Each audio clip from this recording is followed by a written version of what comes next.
Welcome, everybody, to Stirring the Pot, episode 11. My name is RJ, and alongside me I have... Gabe, Connor, Andrew, Cameron. We have everybody on for college football, and boys, we made it to conference championship weekend. Oh, baby. Who's excited? Because I know I am. I feel like everybody's excited. I mean, this is kind of... It does signify coming to the close of a wonderful college football season. It's been absolutely amazing. But, I mean, it leads us up to these incredible games that are to come. It's going to be bowl season soon, which I'm really looking forward to. But it's Christmas time. It's bowl season. It's college football coming to a close. I'm really looking forward to it. Speaking into that, getting close to the Christmas season, we got snow on the ground. I mean, how do we feel about snow back? What did we get it yesterday or 2 days ago? 2 days ago. That's when it started? The only good thing about snow is I don't have to go to my morning classes, which is all my classes. That's yeah, you're lucky. You get, what is it? What do you have every morning? At 8:30, I have the earliest schedule you can have. So I have an 8:30 and a whatever. It's like an 8:30 and whatever class is immediately after the 8:30, I have every single day. Dude, that's horrible. I mean, the earliest class I have is at 10 a.m., man. I'm having a great life. Next semester. I'm just chilling, exactly. Let's see. So, who are we going to start with here? Who wants to take the first dib into conference championship weekend? Can I Oh, wait. Oh, yeah. Hold on. Before we do this. All right. We saved it for on air this time. Yes, we did. All right. So I have a little weekly thing. I grab a monster once a week, and I do the one-handed crack right into the mic. So y'all get to hear the ASMR with this. All right, y'all ready? Let's get it. I know RJ waits for this. Oh, let's do it. Wow. It's bowl season. What a beauty. What a beauty. Wow. What a way to kick off bowl season. I can't wait. I'm excited. Andrew, kick us off. Let's get this just great conference championship coverage started. Well, the Big Ten featuring 12-0 second-ranked Michigan and 16th-ranked 10-2 Iowa. Of course, Michigan is heavily favored, 92.6% win percentage, and favored by 22 points. Jesus God. Yeah, Michigan coming off a 30-24 win, moving up a spot. And when you take a look at the stats, there's an interesting one to me. Blake Corum has 202 carries for 976 yards. Iowa starting quarterback Deacon Hill has 97 pass completions for 976 yards. That's not including JJ's already 2,500 passing yards. This Iowa offense is something else. I don't think there needs to be much analysis done. Wait. So you mean to tell me, is Cade still the leading passer on the team? No, it's Deacon Hill now. Oh, it is? Yeah, he just threw for like 300 the other day. I was going Finally. to say. Thank God. Iowa fighting and clawing their way to 10 wins, but I think we all know where this is going. It's going to be a Michigan blowout. It's a matter of how much. I'd love to see Iowa win as a biased Iowa fan, but it's just tough. A lot of injuries sustained, and Torrey Taylor's going to have a busy night. Give me the hawk. No. No. I don't think anyone who is sober or in any kind of right mind would take Iowa. Even I wouldn't. Even in my upset-seeking mind, no one can take Iowa here. They don't have an offense, and Michigan looked really good last week against Ohio State. I'm not going to lie. The loss did sting, but, I mean, the better team won the game, I think. And Michigan's defense is something really special, and I think that's what's going to carry them against this Iowa team. Well, you know what this means for Iowa, though? It's going to be a Taylor showcase for them. Oh, God. The punting is going to be ridiculous on that side. And, Andrew, to remind everybody, what is your quote about punting? Punting is winning. Punting is winning. Oh, yeah. The part I worry about the most, like in the Penn State game, I think if I'm right, of course, Iowa had under 100 yards of total offense. Their defense was on the field for 45 minutes. Oh, my God. Insane. That's horrible. Are we going to get a repeat? I worry that could happen, but, I mean, it's such a good Iowa defense. Both teams have great defenses. It's just a matter that one team has that much better of an offense. Oh, I think anyone has a better offense. Yeah. That's very true. I will be very shocked on the TV if I keep this game on past the first quarter. And if I do, that is a very, very telling of if it's a close game and we're all wrong, you know how funny that would be? You know what? You know what's actually crazy? The amount of people that are saying that Michigan's going to blow them out. I mean, we could and there's a very slim chance of this, but we could be in for an absolute wonderful Big Ten trashter class. People are forgetting that the Big Ten is known for like 17-10 games. There's a lot of super low scoring, and I mean, in years past, I mean, Michigan has been a part of some of them, not many of them, because I mean, we all know that team up north, they're always in the playoff contention somehow. But we could be in for a closer game than people think. Yeah, within 2 scores, I would say is close. That's good for Iowa. In this case, yeah, they got to get an extra handicap. I think, honestly, and this might be a bold take, but, I mean, there might be a higher chance of a meteor striking down than Iowa winning this football game. Let's be honest. Martians have the death beam pointed at Earth. Give me Deacon. No. Give me. Said no one. Said no one ever. I mean, there's not much if you're really looking at this game from any sort of perspective. A wise man told me to take Michigan in this game, and I think you're going to have to go with them because Iowa has no chance. And I think everybody around this table can agree with that sentiment. I mean, I'm right speaking for everybody here. Yeah, without their best player, too. Yeah, that too. Cooper DeJean. Yeah. Man.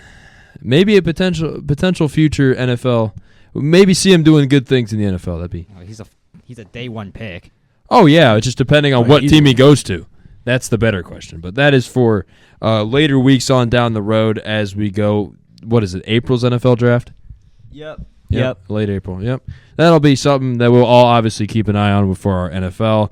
Will be very interesting. But moving on to a game that could be very, very interesting because one team is heading in with a backup quarterback. Cameron, give us the ACC scoop. I have full faith in Tate Rodmaker. Full faith. Yeah. I mean, to be fair, in the games that he's played, he has looked kind of solid. Yeah, he looked pretty good. I mean, I should hope if he's playing for FSU, he's somewhat solid. You mean you would hope, yeah. Yeah. I mean, who has he played? What? South Alabama. Or was it Eastern? I thought it was Eastern. It was some type of He Alabama. It was It wasn't the good one. He played the It was not the good Alabama. He played the 4th quarter of Florida, I think. He played against University of North Alabama. Oh, it was North. I was completely close. off. I was close-ish. So the ACC championship game includes FSU and Louisville. This is Louisville's first appearance in the ACC championship ever since joining them in 2014. I don't know about you, but I didn't expect Louisville to be 10-2 and be in the ACC championship. I did not expect that at all. Their biggest win of the season did come against, thank God, number 10 Notre Dame, who sucks. As some people may know, most of us, and almost all of us, I'd say all of us, are pretty Notre Dame haters. A little bit. Obviously, we can't put that bias anywhere in here, but just... I love Deshaun Kaiser. Shut up. Shut up. Don't remind me of those days. I don't want to talk about it. The rest I'm going to say is that this is FSU needs to win this game in order to have a good chance of being in the playoffs. This is their arguably the biggest game on their schedule, even though it's like already over. But this is the biggest game for them. If they don't win, they're done. They're not in the playoffs. I mean, yeah, that's kind of. I mean, they have to win. Yeah, there's if they lose, they don't have a playoff there's chance. No obviously, excuse. like with all these teams. I think they win 38-34. Jeez, That's interesting. Knowing 38-34. Well, if Louisville gets on a good stretch offensively against the Florida State defense, it could get really close. I know, but that defense is scary. That defense is very the most nice. Experienced defense in FBS right now. And we need to remember who Louisville's lone loss was to. Well, no, they lost 2 games. Oh, they have lost. They two? lost to Oh, I thought it was Pitt. one. Yeah, that's what I was talking they got about. Absolutely got erased by destroyed. Devin Leary. Devin Leary. Kentucky. Oh yeah, the most recent. Yeah, I actually saw that when I was watching the games. I'm like, wow. Ray Davis, of course, played good, but Devin Leary getting 38 points up on the board is crazy. How do you let that happen? Shout out Ray Davis masterclass. Love to see it. I love to see it. I don't know how you let that happen. I think if you are Louisville, I mean, this is going to be. I think it's going to be a low scoring game. I'm on quite the opposite trend on you. I mean, looking what Louisville has done. Most of their good wins, besides that Notre Dame win, have been like lower scoring wins. I mean, if Still gave the defense, permit, yeah, because their quarterback's really inconsistent. Exactly. That's kind of the problem. What is it? Was it Jake Plummer? Yeah, it's Plummer. Yeah. I mean, he's just too inconsistent, and I think if Louisville wants to have a shot and ruin Florida State's college football playoff hopes, you're going to need to have some type of production out of him. I mean, you're going to have really good numbers from him because Florida State's defense is not something to play around with. I mean, I'm going to say that right now. They have a good squad over there on defense, and even with Travis being out on offense, that hurts him a lot because, I mean, he was playing really great this year. I think we all kind of saw that. He was kind of an early Heisman candidate before everybody else kind of just took over and there was just too many to count. But I think for both of these teams, it's going to be a very low scoring. It's going to come down to whose defense is going to be better. Yeah, and you can't discount Keon Coleman and Johnny Wilson. Like any good receivers can make a quarterback look good. I'm going to use the 49ers as an example. Purdy. Yeah, great. He looked awful without CMC and Debo. So any quarterback can look good with very good wide receivers. That's very fair, and I mean it's going to be a very interesting game. I think a lot of people are going to keep their eyes on what happens because if Florida State does lose, the chaos scenario, wow. I mean, we'll get into that later with every scenario with the college football playoffs and with this being the last week before that committee gets together and makes those picks on Sunday. But I mean, it'll be very interesting. I think for every team watching, it's going to be like what? Let me think. Yeah, like for those 8 teams that have a chance. Everybody's looking. I mean, one of the games you definitely have to look at is Florida State. Because if Florida State wins, most likely that chaos scenario is out the window. But that's just my opinion. Now, moving on. Let's see. Who wants to go next? Gabe, you want to go next? Go next. I'm doing the Big 12. As we know, we are all very familiar with the Big 12. But this, I'm going to be honest, record-wise, this is one of the worst ones. It is Texas, who has been dominant, minus Oklahoma. And it is Oklahoma State, who has been dominant with Ollie Gordon. And this is definitely, in my opinion, even though Dylan Gabriel, I've been very high on Gabriel this year, it's a running back game. You have Jonathan Brooks versus Ollie Gordon. This is like a Connor Dream scenario. Like, it's a beautiful matchup. Jonathan Brooks versus Ollie Gordon. Oh, it's ground game heaven. I know, it is. Ooh. I know Ollie Gordon, he's coming off another big game. So, like, 33 carries is a lot, but over 100 yards again and 5 touchdowns against K-State. Not K-State. I actually forget who they played, but he had 5 touchdowns. He has 20 rushing touchdowns, and pretty much, I'm going to say it, he's in 8 games. He was a no-show against UCF, and the score shows as it was 35-3. That was against BYU, that 5 touchdown game. Yeah. So, yeah, BYU's not been great this year either. No.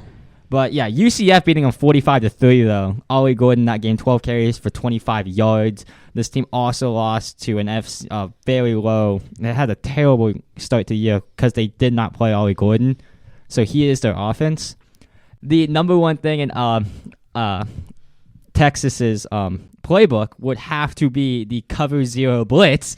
Oh, yes. Cover 0. Because when Bowman, let's just take this into account, when Gordon played against UCF, Gordon had 12 carries for 25 yards. That's ugly.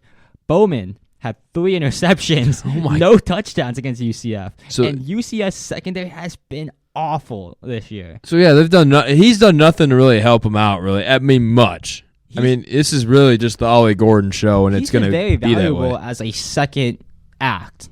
Like, he is going to throw it deep when they're sending in pressure. He's actually been pretty decent on that. But when you run your offense to Bowman, not good things are going to happen. For Texas, Quinn Ewers healthy. No more Murphy, thank God.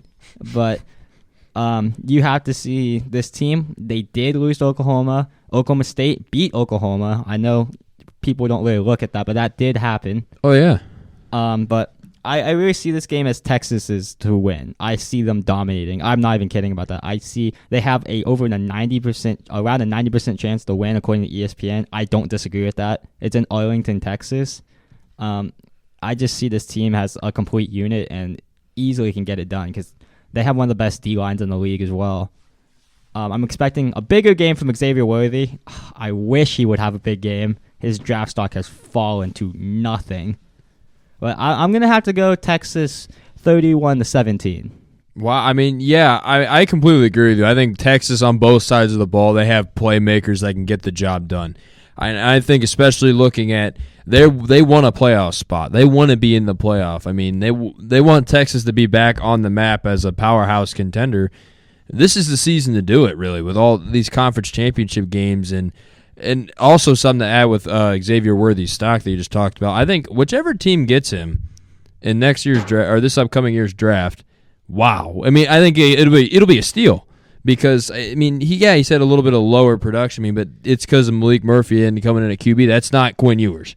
They're just not the same player. I mean, Ewers is just amazing at finding his targets. Even with Ewers, he hasn't been bad at any scale, but he hasn't been the fifth best wide receiver people thought he was coming into the season. He was actually the fourth best. He was picked behind the two guys from Ohio State, of course, and Malik Neighbors. So he's had a very unproductive season up to that scale because you see all three of those guys minus Sabuka for injury reasons. Marvin Harrison's been on a tear, and then Malik Neighbors has been almost Jamar Chase-like at sometimes. So it's been great for them, but bad for him. Oh, yeah, definitely. I mean, but still, he has sky-high potential, I think, wherever he goes. It'll be very interesting to keep that in notice. But before we get into the final one, the Pac-12, we're going to go to the SEC. Bama and Georgia, Connor. Oh, baby. I mean, when you see two of the best schools in all of college football going up against each other, you know it's going to be fireworks every single time. And this year is not going to disappoint. It is number 8 Bama against number 1 Georgia at the Mercedes-AMG Benz Arena. It's going to be definitely one to watch. So I did a little more research into this one. I wanted to go deep into Bama's season because the start of it, everyone was a little skeptical of this Bama team. So everyone knows Bama started out with Jalen Milroe as their quarterback. And, I mean, to be fair, I was pretty high on him at the start of the season. He looked like he was getting pretty poised. And, I mean, coming into that role after Bryce Young's Heisman season, I mean, those are big shoes to fill. So, I mean, maybe some of the pressure got to him. His second game as starter, they faced a Texas team that I'm just going to say blew him out of the water, 34-24. That was, I think, the shock that they needed. But after that game, I don't think they went about it in the right way. And, I mean, Nick Saban has gone on shows and podcasts talking about he doesn't like to call it a benching of Milroe. They like to see it as, like, looking at different opportunities for quarterbacks. They benched him. I'm going to be the first person to tell you guys he benched him. Well, I know our sports director, Tanner Lambert, thinks otherwise. He thinks Saban was kind of telling the fans, look what we have. This is what we have if we don't have Milroe. Yeah, look at this. That is very true. Yeah, I like that. I like that analysis. But his stats in the game against Texas, just not good. 14 of 27, 255 yards, 2 touchdowns, but 2 very costly interceptions. And I mean, on the ground, which is usually one of what you think of Milroe's strong points, he just couldn't get it going. He had negative yards that game. I mean, the college rushing yards rules, they're stupid, but I really think I don't think sacks should count against them. But I mean, not a good game. Then we get into USF. Oh, I like that school. You like that school? Yeah, my cousin goes there. Really? Yeah, he went to the Alabama game. He said that was the most embarrassing game he's ever seen. For Bama. Yeah. For USF, that's not an embarrassing game. No, for Bama, that's like the worst game he's ever seen them play. Oh yeah, by a mile. I mean, holy whirlwind. It was bad. Talk about getting a narrow win away against USF. I mean, to be fair, what Gabe said, this is what we have other than Milroe. Bama's 2 quarterbacks, Ty Simpson and Tyler Buckner. By the way, these guys were 4 and 5 stars. Combined for just over 100 air yards against USF. Mind you, that is University of Southern Florida. I thought it was South. Yeah, South Florida. Yeah. Who? I'm pretty sure. Don't call How do me you on do this. that? I'm pretty sure the Marcus Cousins' brother went there for college. Well, I mean, How do you score 17 points? How do you do that? I mean, to be fair, when you look at the rest of the performances from that game, Jace McClellan and Roydell Williams almost combined for 200 yards on the ground. That is the only thing that kept that Bama offense afloat. But I mean, 17-3 away to USF. Why? So, I mean... That safety was having the game of his life. Oh, yeah. Yeah. Oh, yeah. But, I mean, 1 week later, to absolutely no one's surprise, it's almost like who's better at sucking was what everyone was looking at. I mean, Milroe was announced the starter. He was the permanent starter for good reason because he's the only guy that can throw for over 100 yards. And, I mean, he didn't look back. He took his opportunity. In the 9 games that he played after going back into the starting lineup, he had a near 70% completion rate, over 2,000 passing yards, 16 touchdowns, and 4 picks. And, I mean, on the ground, he got it done. 104 carries, 347 yards, which I said with the college rushing rules, that's pretty good. 3.3 yards per carry for a quarterback, and 10 rushing touchdowns. I mean, he was getting it done on the ground and in the air. He's just what Bama needed. I did say it at the start of the year, if Bama has a really good year, he could be a Heisman candidate. And I mean, he did say, give me the Heisman after that Auburn game. Buddy, you're going to need to do a little more than that to get the Heisman. Way more. Beat Auburn by 3. Like, wow. On one of the greatest throws I've ever seen in my life. Yeah, it was like the Hurts throw against the Bills this week. It was like that. Yeah. It was like actually kind of eerily similar to that. If he can figure out where the line of scrimmage is. That's very true, yeah. He does kind of tend to veer over the line of scrimmage because I don't want to give him running back allegations, but he's not a running back. He's a good thrower. He leads the league in quarterback touchdowns. Yeah. Guess who's number 2? We'll save that one for later. We'll save that for later. That's a different topic. But I mean, he took his opportunity when it was given to him. And I mean, he gave Alabama no other choice but to start him next year. I don't see anyone else coming into that position. I mean, he solidified his spot. And I mean, he's getting praise from his own head coach, which is one of the greatest college football coaches of all time, Nick Saban. He was quoted on ESPN College Football saying he's got great instinct. That's what makes him the most dangerous. He has become a great reader of defenses and can pick apart coverages at will, which, I mean, high praise coming from someone who, I mean, has been around college football for God knows how long. And, I mean, the opposing coach, Kirby Smart, saying he's got flashes of Lamar Jackson, just bigger and more physical, which, I mean, again, high praise from two of the probably the 2 best coaches in college football right now. Oh, yeah. That's about as high a praise you can get. It's a very interesting comparison, though, now that you say that. I mean, Lamar Jackson, I mean, that's not a guy to play around with. I mean, he did a lot of good things at Louisville. I mean, he won that Heisman for a reason. Yeah. I'd say, if we're going along with play style, I'd say Daniels is a lot more like Jackson. Oh, I would definitely. I mean, that's a better comparison, I would think. But Milroe's definitely shown flashes of stuff like that. Him on the ground, he's dangerous in the ground game. Oh, yeah. But definitely. I mean, outside of Milroe, he's kind of the main focal point of this Bama team this year. They've got great offense. I mean, Jace McClellan has been lights out, almost 1,000-yard rushing season from him. The 2 wide receivers, Jermaine Burton and Isaiah Bond. Isaiah Bond has had a little bit of a breakout year. I mean, not the greatest stats per se, but I mean, he's came through when they needed him. Yes, he has. That's a major thing to kind of point out. He's a big play guy. Absolutely. And I mean, the secondary's lights out. They've got 3 DBs that honestly, at some point in their careers, they could all be lottery picks if they keep trending the way they're going. Caleb Downs, Terrion Arnold, and I mean, we all think Kool-Aid McKinstry's going to be a high. Kool-Aid! Yeah. Kool-Aid McKinstry's going to be a high for us this year. Definitely top 10. Oh, yeah. Arguably the most NFL-ready corner I think now. I will say this. I am a big Kalen King supporter from Penn State, but I think Kool-Aid McKinstry will translate a lot better. I mean, those Bama corners are not to be messed around with. I mean, Pat Surtain, like, you just look at all of the talent that Bama's produced from the secondary.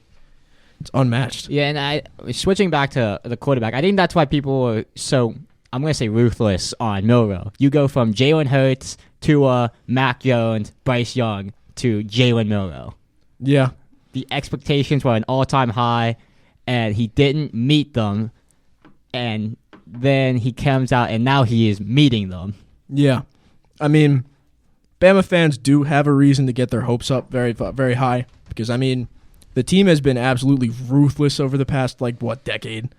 So, I mean, they can get their hopes up. But, I mean, on the other side of the ball, they've also got another potential lottery pick in Dallas Turner. I mean, I think this Bama defense is the key to this game. I mean, the offense, we all know that the Bama offense always fires on all cylinders. There is rare moments where they are not like a well-oiled machine, especially when you take Milroe out of the offense. Nice job there, Saban. But moving on to Georgia, I don't really have too much to say about Georgia. I think everyone's kind of sick of hearing about Georgia being number one. There's nothing much to say about this really, team. There really isn't. They're a bit of a boring team. What are you talking about? Ladd McConkey is like top 50 Shut prospect up. right now. Dude, he's not even the number one receiver on his team. So Getting beat up by a tight end. They almost lost to Georgia Tech. Mel Kiper thinks differently. But, I mean, the key point for Georgia in this game is they need to get going early. I mean, they're 12-0, 8-0 in conference play. I mean, there's not really much to say. They've been absolutely unstoppable this year. They did have a little bit of a hiccup last game, though, against Georgia Tech. If you will remember, they did only win by one score against a very, very mid Georgia Tech team. I mean, I'm not saying Georgia's bad by any means. No, I'm not saying they're bad. But they, before that, were coming off of two solid wins against two ranked teams in Tennessee and Ole Miss. I mean, the Ole Miss game was a blowout, but to be fair, Jackson Dart went out injured in the first quarter. So, I mean, what are you going to do? But Carson Beck has been the topic of conversation for this team. I mean, Brock Bowers, everyone knows he's by pretty much a long shot the best tight end in college football. I mean, we've got running back, we've got Dejan Edwards. He's been absolutely lights out. Same with Kendall Milton as the second running back. I mean, 6.5 yards per carry and 10 rushing touchdowns from the second string running back. Can't really ask for much more. It's kind of like a lesser version of Corum and Edwards. Oh, yeah. But I'd say Carson Beck is probably the most interesting player on this offense. He has gotten a little Jimmy Garoppolo allegations, mostly from me.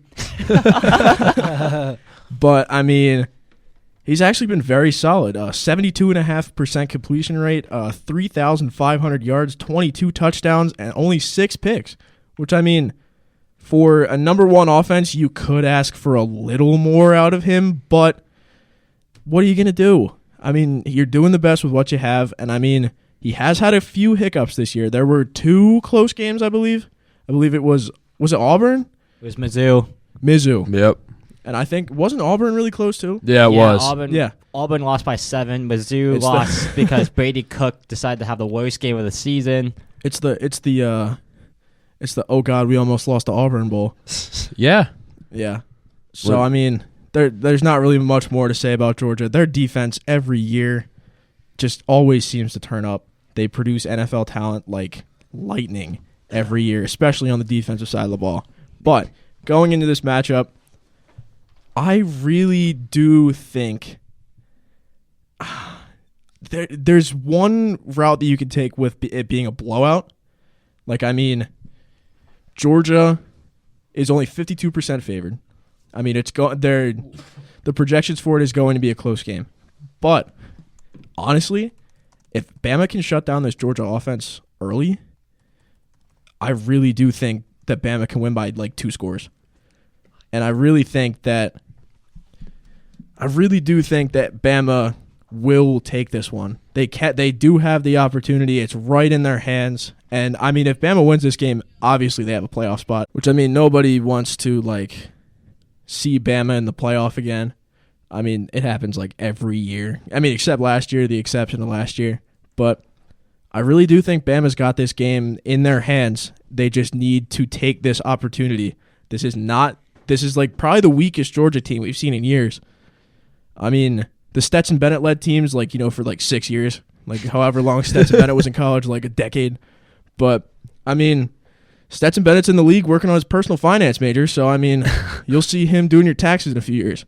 So, I really do think Bama's got this game. I think I'm going to take Bama 35-31. Wow. Okay, I'm gonna come in here real quick. To your left are two people who have rooted against Georgia. It has ended horribly for us. I'm not even gonna compare how horribly because it's been bad. I'm taking Georgia It's the safe pick. for two reasons.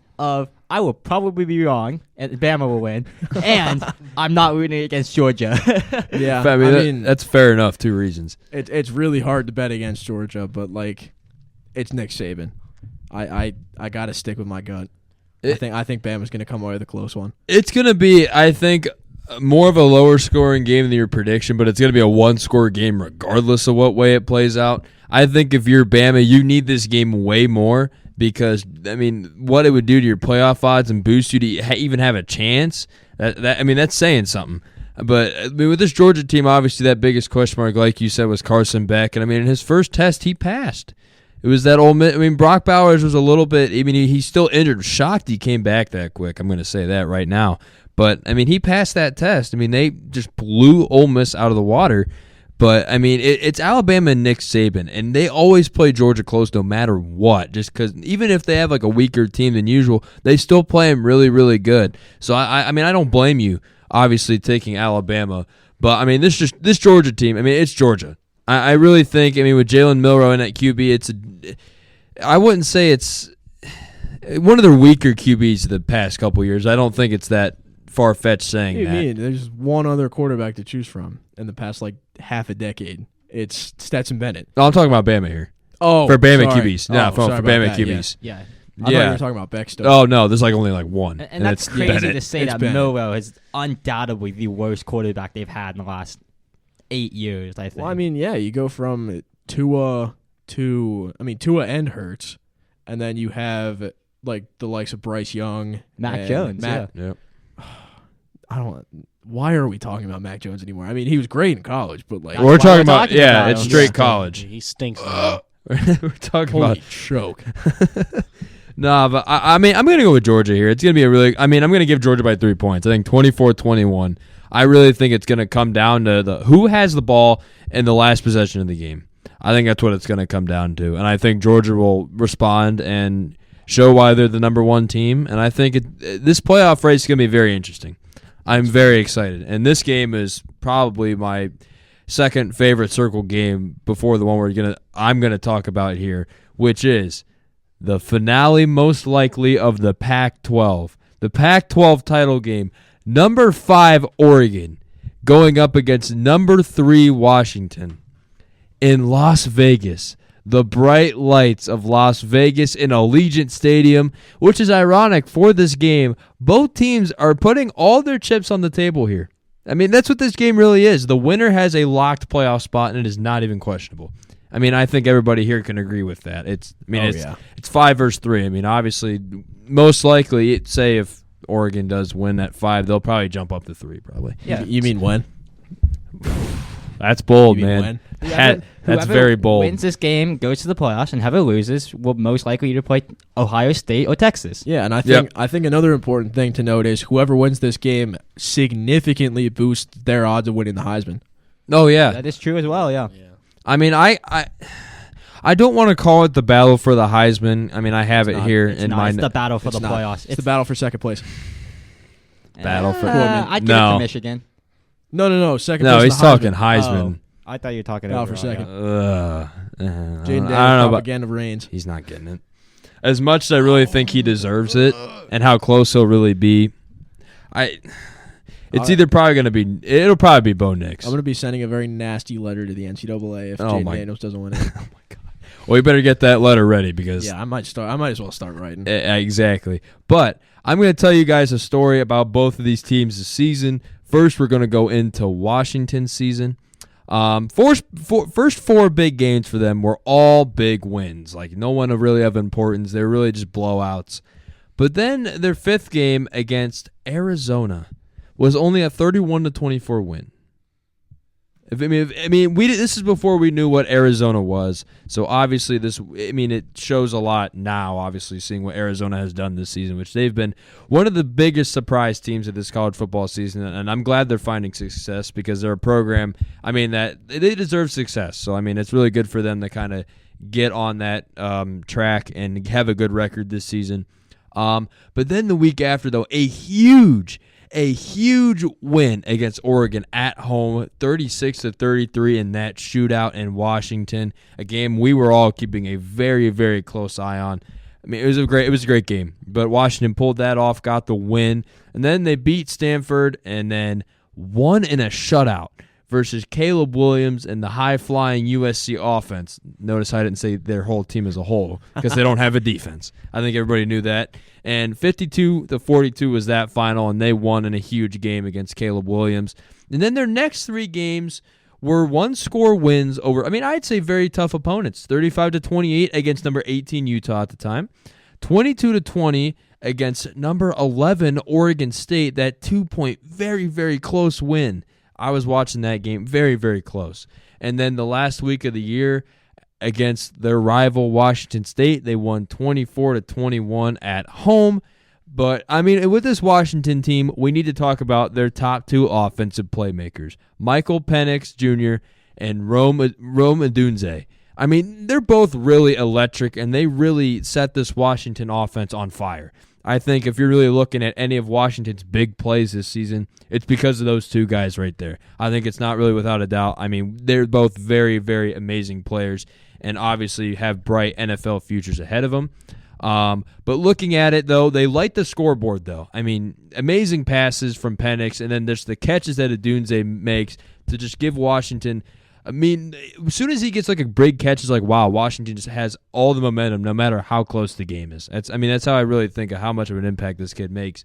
Penix this season has had 3,899 yards, 32 touchdowns with 8 picks, and then Odunze had 73 catches, 1,326 yards, and 13 touchdowns. So obviously offense is not a question for this Washington team, but their defense is coming into this game ranked 93rd in total team defense, which I think is very scary because if you're looking at this Oregon team, what they have with like Bo Nix, Bucky Irving, just to name a couple, I'll go into them here in a second, you're going to need to have your defense come out, and they're going to need to play great football to stop them. And I think that's really is a very big, or probably the biggest question mark for Washington, is how is their defense going to respond to this Oregon offense? I think we're all going to be watching that and be very curious as that game is happening. I believe it's tomorrow. It's the Friday nighter. Yeah, 8 o'clock Friday nighter. Yep. It'd be very interesting. Very, very interesting to see how that'll work out. Now, switching sides to Oregon. Preseason, we were obviously thinking, how is Bo Nix going to respond after looking so shaky? And obviously, we saw all the bodacious everywhere in New York. We all saw those billboards, and we're like, what is Oregon doing? Everybody was like, what are they doing? But now, they look really smart for doing that. Let them cook. Because, wow. I'm going to go over the Oregon season here. Do we dare call it foie gras? God. Stop. The Ducks are cooking? Just stop. No. Call it foie gras. The Ducks are cooking. Oh, my God. That's ridiculous. Yeah, y'all got to quote that one. That's fire. Good God. That is something for Fine sure. dining right there. Bo Nix is eating. He's cooking it up, too. I'm not going to lie to you. He is my Heisman favorite. I think people who have been listening to us, he's my Heisman favorite. But going over Oregon's season, they blew out Portland State in the opener 81-7. You're putting up 81 points. It doesn't really matter who. 81 points is a lot. It could be any team. Even if it is Portland State, 81 points in a shutout. Exactly. Why? The other team did somehow score 7, so it was very close. Okay. Yeah, very close to a shutout, but my bad. Still, kind of silencing the doubters early. Yeah, basically. But then survived a very, very close call in Lubbock against Texas Tech, 38-30. I remember seeing that early in the year, and I'm like, is Oregon really for real? Because that obviously second game, but still, you're going to be questioning a lot. With a very limited sample size, no brainer. You're going to question, is this team for real? But then they proceeded to blow out their next 3 opponents, which 55-10 against Hawaii, then the 42-6 absolute demolition blowout of the highly talked about, highly publicized Colorado team. Obviously, everybody had their eyes on that big matchup in Oregon, and I mean they got silenced pretty good. No, that Colorado team, like, have you seen that meme with Homer Simpson? Like he's like in his underwear and like all his fat is like rubber band behind him. That was Colorado this year. Yeah. Dude, did you wait? Speaking of Colorado, while we're on Colorado, did you see they lost both of their quarterback commits? Did they? I saw that. Yeah. Days, yeah. It was for like what 25 and 26. Yeah, Dion came out with the quote that says, "If guys can't stay faithful to their girlfriends, they can't stay faithful to their school." That's it. I mean, Karma's a clown. Karma's a clown. Yeah, karma is a clown. But mind you, this was at the time when Colorado. This is before we finally figured out what Colorado was. So it was a huge win.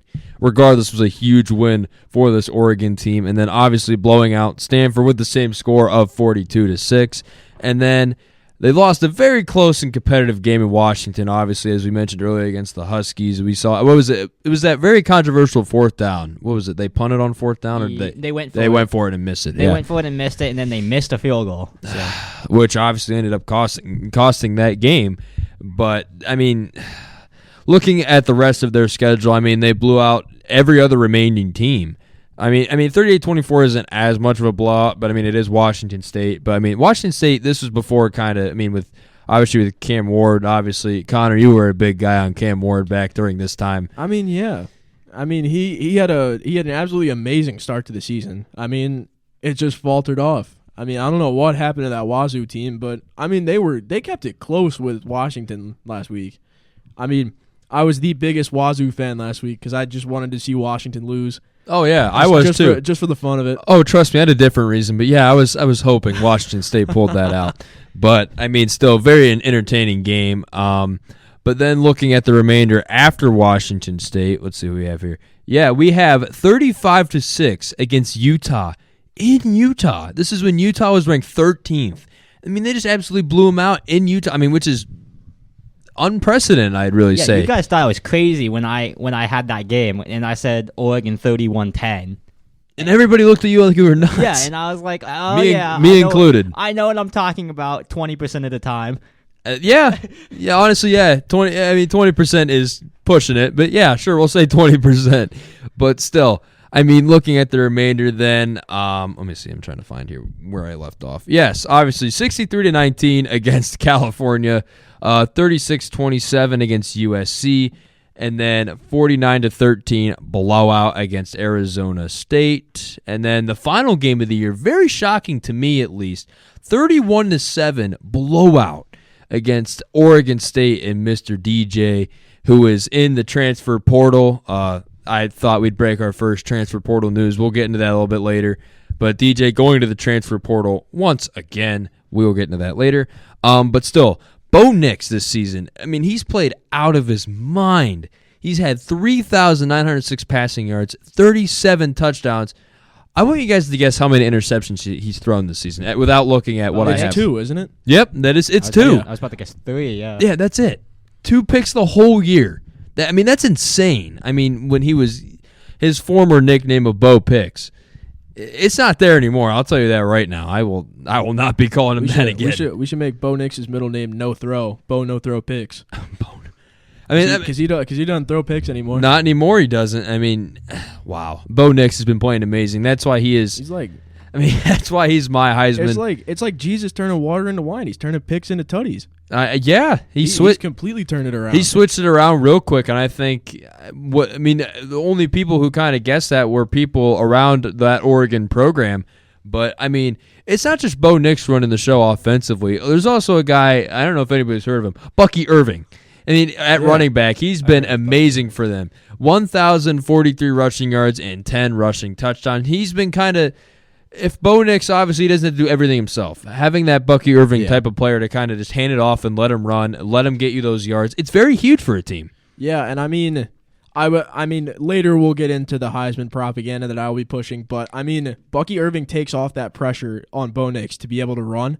I mean, obviously, I'm going to be talking about Daniels. Daniels does it all. He does absolutely everything for LSU. But Bo Nix, at his job, at being a quarterback, is the best quarterback in college football. He's the best quarterback at being a quarterback. Jaden Daniels does everything else. He's a great runner. He's got that dual threat ability. Bo Nix doesn't necessarily need that dual threat ability. He's got the accuracy, he's got the arm, and he's got all the reads and all the placement. That's all he needs. He is the most complete passer in college football. I mean, I completely agree with that. And then looking at like two of his weapons here, the duo of wide receivers that they have, both Troy Franklin and Tez Johnson. Wow, they've both been balling out, and they've been finding space to give Bo Nix those great reads and giving them the ball and just letting him run in space. And look at what they do. I mean, this Oregon team puts points up on almost everyone, it seems like, and everyone. This is just one of the most high-scoring, high-flying offenses in college football. I mean, and it's exciting to watch an Oregon game every week and just looking at what they do on the scoreboard. Just alone, I mean, they're both amazing. Troy Franklin had 77 catches for 1,349 yards and 14 touchdowns, while Tez Johnson had 70 catches, 942 yards, and 9 touchdowns. So, I mean, all of his touchdowns, I mean, look at it. It's going to Troy Franklin or Tez Johnson. Both of those guys have been amazing, I think, at giving Bo Nix the opportunity to really kind of progress and get into this elite status of college football quarterbacks that he's been placed into this year. And I think both of those guys are one of those main reasons for that success. But then looking at Oregon, they have playmakers on the offense. We obviously all know that. But, I mean, looking at that and how they're just going to attack this Washington defense that I mentioned earlier was ranked 93rd will be their main key to winning this game. If they're doing high-flying, throwing it all over the place, and Bucky Irving's having a great rushing game, I mean, Oregon could take this out of the water. And I think that's not really debatable to anybody if their offense is going off. But looking at their defense, though, before we get into the game takeaways, Oregon's defense is ranked 15th in total defense coming into this game, which I think is very, very huge and something that's not talked about a lot. I mean, we're talking about both of these high-flying offenses, but Oregon actually has a defense that if they try and stop Penix, I mean, they can stop Penix. I really think they can. I mean, with their being ranked at 15, I think they have a lot of potential to try and stop him and Adunze and that Washington high-flying offense. Now, my game takeaways here. I think really the key factor here is going to be the battle of the defenses. Obviously, we've been talking about both high-flying offenses, who's going to have the better yardage. But, I mean, if your defense is stopping that high-flying offense, depending on which side it's on, that could give you the game. It really could. And if one of these two quarterbacks or wide receivers get tangled up with cornerbacks, or if they don't have as good of stats, I mean, it gives the other team a chance to kind of get other points and let their offense do the work, and then their defense is putting in that same work as well. It could potentially lead to like maybe a multi-score blowout, maybe, but I think they just have to really hold the other offense in check. I mean, depending on which defense we're talking about. But Washington needs to stop Bucky Irving, and they have to force Bo Nix to do what he did, obviously what he did at Auburn and then his first year at Oregon. Make him throw those picks. Try to make him play hero ball and throw those interceptions. I think that's going to be your key kind of motive if you're Washington's defense. Make Bo Nix Bo picks, I guess is a way to call it. Yeah. But now I think Oregon, though, obviously you got to look at them as well on defense, having to stop Michael Penix and force them to run with their running back, Dylan Johnson, which still he's been doing good as well. I think a sneaky guy we don't talk about a lot. 961 rushing yards and 12 touchdowns this season. I mean, he's really a good guy to lean back on, but still, you'd rather lean on him than try to have Penix throw you and dart you out in the air. I know, but Dylan Johnson, he literally, I mean this in the most 100% way, he won them the USC game. Oh, yeah. Oh, definitely. Easily. 200-plus yards and 4 touchdowns. He had many rushing yards as Penix did passing. Exactly, and that USC game is something interesting to talk about because that's kind of like the one time where, all right, let's see what Dylan Johnson, let's see if he can kind of take us there. He took him there. I think if that does happen, if Oregon does contain Penix a little bit and Dylan Johnson, you kind of have to have that similar production like he had against USC. Yeah, and I mean, like, looking at the other side of the field, I mean, when you think of Bo Nix and Irving, Dylan Johnson and Michael Penix are kind of the same deal because when Penix has, like, sort of an off game, isn't on his, like, best kind of mojo, you can just rely on Dylan Johnson to get some running yards. And, I mean, getting a good running game going can completely kickstart an offense, especially when Oregon is going to be blistering this team. And I mean, it could go either way. Washington could start blistering them early. It all depends on who gets their running back going first. That will open up the doors, and that will completely open up defenses. Oh, absolutely. I mean, if you're looking at it this way, I mean, would you rather have Bucky Irving to rely on or Dylan Johnson? I mean, it can really come down to that. I mean, it's a little closer than some people may think, but I mean, in my eyes, yeah, I'd have to go Bucky. But there's still, I think for Oregon, you're gonna have to try and make Dylan Johnson beat you and not have it be Penix. That's kind of like my main reason for that point. But I mean, the main story of this game is going to be the offensive fireworks. Regardless, I think I'd be very, very shocked if it's a defensive showdown. I'd be very surprised. I mean, it's obviously going to be Bo Nix versus Penix and Adunze versus Franklin. And there's just so many names you can just matchups. It's going to be I think it's going to be points all over the place. I mean, that's my honest prediction for this game. But the game is going to come down to who can limit the big plays. Both of these teams can have big plays. I mean, we've all seen it. We both have seen it from both of these teams throughout the whole season. But I think the team that limits the big plays is going to come out on top because they're making them force it to go by first down. And even if you force them to a lot of 3-and-outs, I think forcing them a lot of 3-and-outs, even especially if it's Washington, having their defense on the field most of the time and tiring them out early, I think that could be a big advantage for either team who has their defense out there for the most. It'd be the opposing team's advantage because then it's just you just keep striking and either handing it off to your running back or letting your receivers do the work out in the middle of the field or even by the sideline. Oh, I don't know why that took me so long to say, but this is going to be an exciting game for anybody who loves high-scoring college football not named Andrew. It's going to be very, very exciting. But my final prediction here, I think Oregon has a defense to stop Washington in a neutral site. Their last game they played obviously was in Washington, so they had that crowd advantage for Penix and everyone. But still, my gut is telling me to go with Oregon here, so I'm going to go with the Ducks, 42-35. Oh my gosh! Offensive firepower, Wow. and I think this is the game that gives Nix the Heisman. 2012 Big 12 vibes. Oh my goodness. Exactly. Yeah. Yep. Going high scoring. I'm going to have to say I don't see Oregon, in my opinion, I don't see Oregon losing but winning. Like I see Oregon winning by at least 13. And I agree. This is big. If you see, I know we don't like to bring up betting. I'm not encouraging betting, but if you look at the line, it is Oregon 9.5. It's up to 10 now. That is a lot for a top 30 matchup. Not even a top 25, a top 30, 35 matchup. That is a lot. And you look at Oregon blowing out teams left and right, and I mean blowing them out. Oregon State absolutely getting dominated. Utah, not even a chance. Arizona didn't even put up a fight. USC was just absolutely hammered. I mean, you see Washington winning by 10, winning by 3, winning by 2, winning by 3. I'm going to say if Washington can keep it close, I can definitely see Washington pull it out because they have been able to win ugly. I'm not even kidding about that. Every single Pac-12 game minus California has been won in ugly fashion. Yep. It's like turning a homeless person into a model and bringing it out on the stage. That's actually a good way to put it. Yeah, that is an interesting way to look at it. You look at Oregon, and they have been on fire for Pac-12. That Washington loss is the best thing that could have happened to them right now. And it's put them on a scale. And like you said, the big plays are going to come in a huge, it's going to be so important. Last game, when these two faced off, it was Polk and Adunze made play after play for Penix. Penix was just saying, screw it, someone's down there, and they were going and making plays. And then UC Oregon wasn't able to match as they missed the fourth down and the field goal. Yeah. I mean, I agree with your take that Oregon could definitely blow the doors off this, but I would like to this is a stat I will get into when we go into the Heisman discourse, but there's a stat where they talk about how many, there's the quarterback stats when they face top 50 defenses. Bo Nix has only faced 2 of them this year, and Michael Penix has faced double. He has faced 4.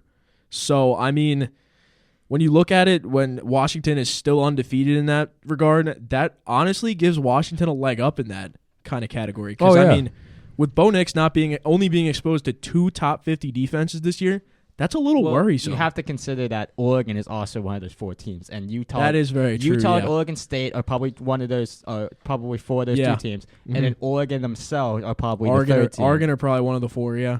So I mean, it's definitely a lot of people think it's going to be a game of inches. It's going to come down to like probably the last play, the last drive. I do think Oregon handles business pretty well here. I'm going 38-28 Oregon. Yeah, I mean, honestly, you can make a case for both of these teams. I think that's obviously out there. It's just there's a lot more towards Oregon that you can give them more of advantages, especially their defense as well, towards Washington, which Washington isn't a really, I don't think, not one of those top 50 defenses. I mean, at least currently. So, I mean, it's really something interesting to look out for. This is going to be like the big...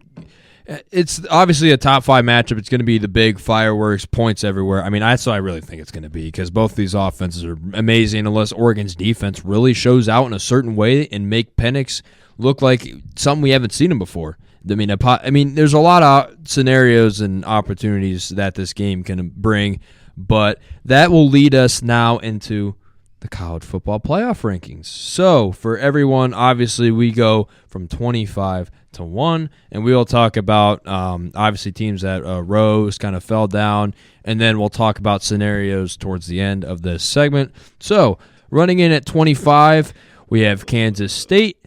24 is Liberty. 23 is Clemson. 22 is Tulane. 21 is Tennessee. Oregon State is at 20. NC State at 19, Oklahoma State at 18, Notre Dame at 17, Iowa at 16, Arizona at 15, Louisville at 14, LSU at 13, Oklahoma at 12, Ole Miss at 11, Penn State at 10, Missouri at 9, Bama at 8, Texas at 7, Ohio State at 6, Oregon at 5, Florida State at 4, Washington at 3, Michigan at 2, and then number 1, Georgia. So, Connor, you are obviously the most vocal out of everyone as I just went through those rankings. So, tell us, what's on your mind? They always screw it up. I mean, to be fair, as a Penn State fan, they don't deserve to be in the top 10. I mean, it plain and simple. I think Ole Miss deserves it over them. I honestly kind of think Oklahoma deserves it over them. I think Penn State should be 12. I think that's a pretty fair ranking for them. But there's a lot of very interesting ones here. How is Iowa 16?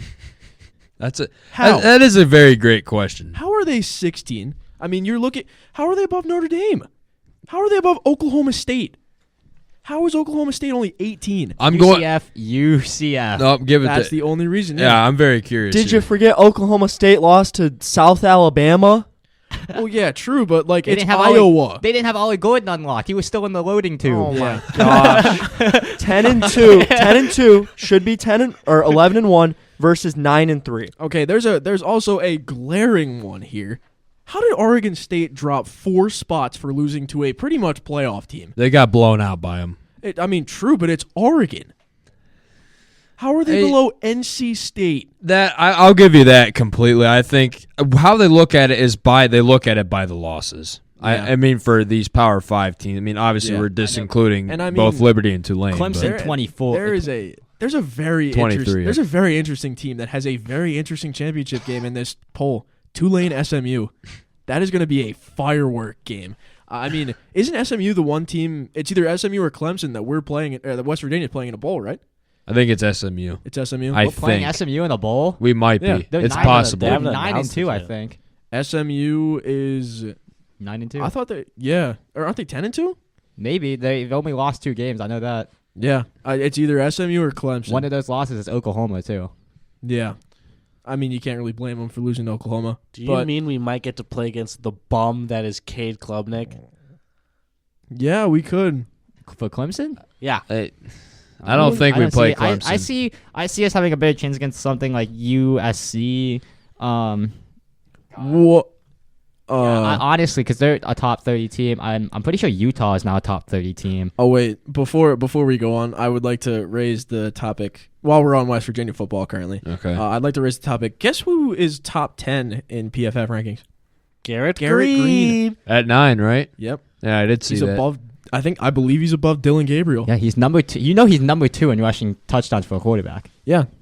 I mean, talk about shameless plug, Heisman season loading. Oh, But God, no. I mean, that's just my 2 cents. It's not happening, but I mean, he is coming back next year. Yes, I he think is. that was Exciting. news today for the West Virginia faithful that Garrett Green is coming back. He said, "No, regardless of what program calls me, I'm 1,000% staying at West Virginia." thank the Lord. Thank the Lord. We love you, Garrett Green. Shout out to Neil Brown, who could possibly win Big 12 Coach of the Year.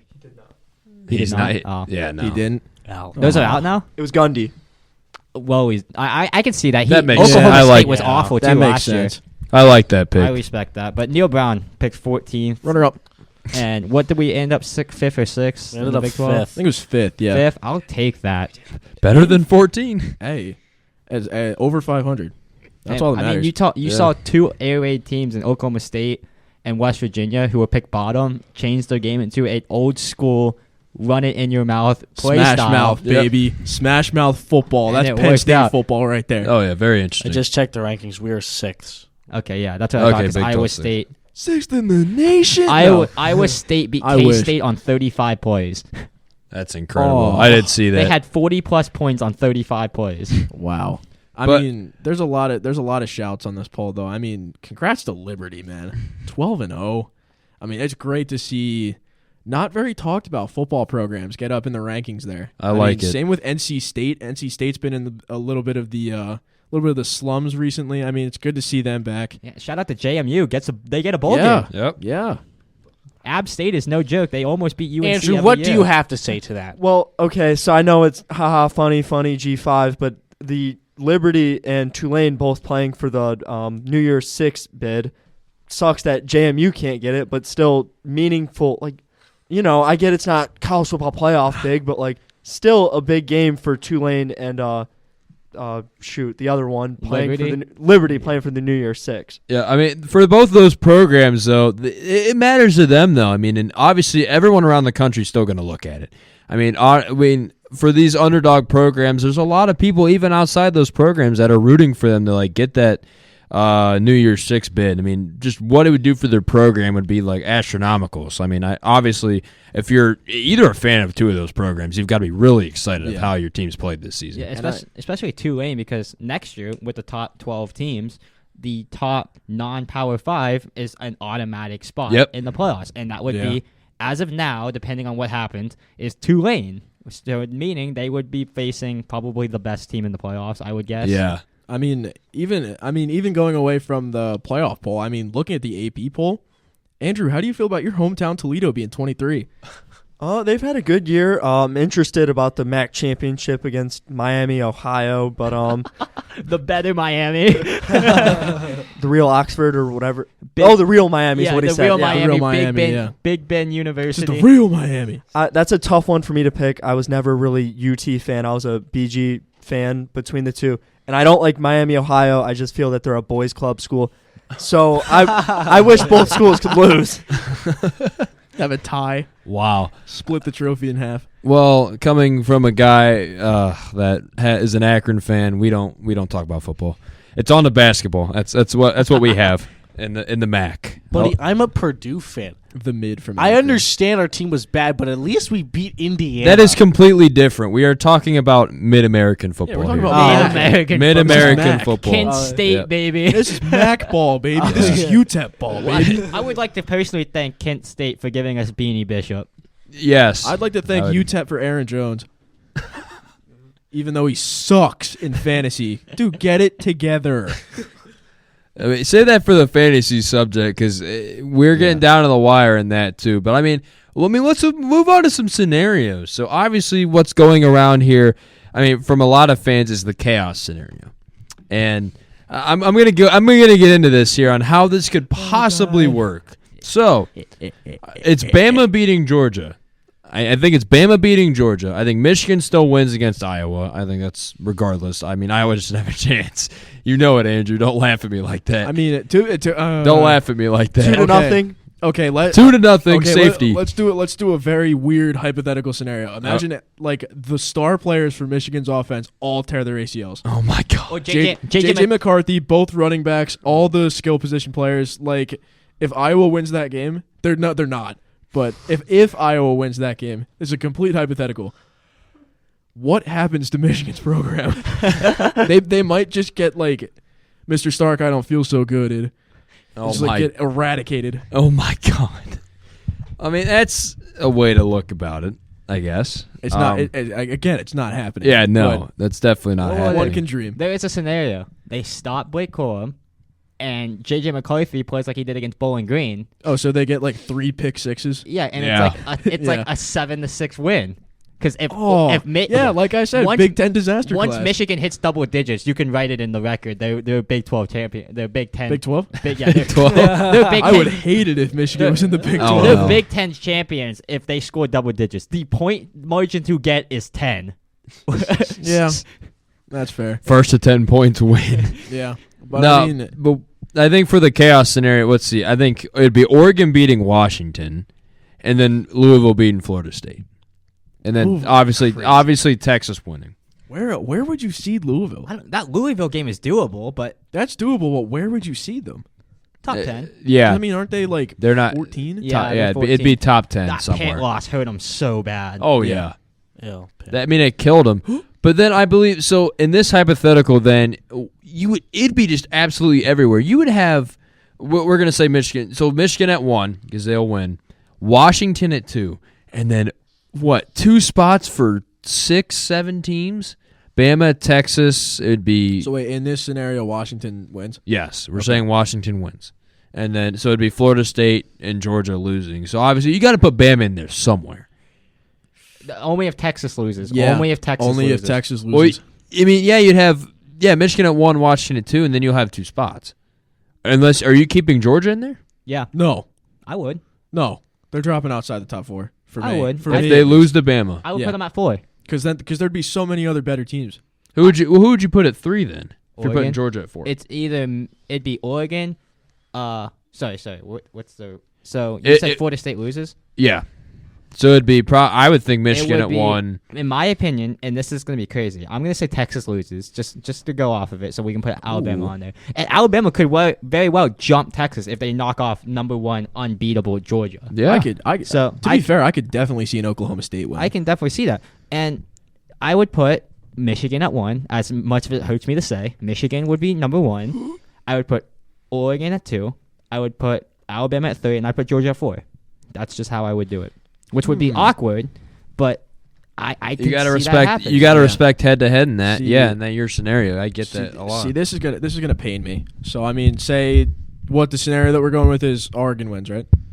And then, yeah, for a new Right. scenario, yeah. So I mean, you'd have to go Michigan at 1. Wait. Yeah, I put Michigan at 1. I would.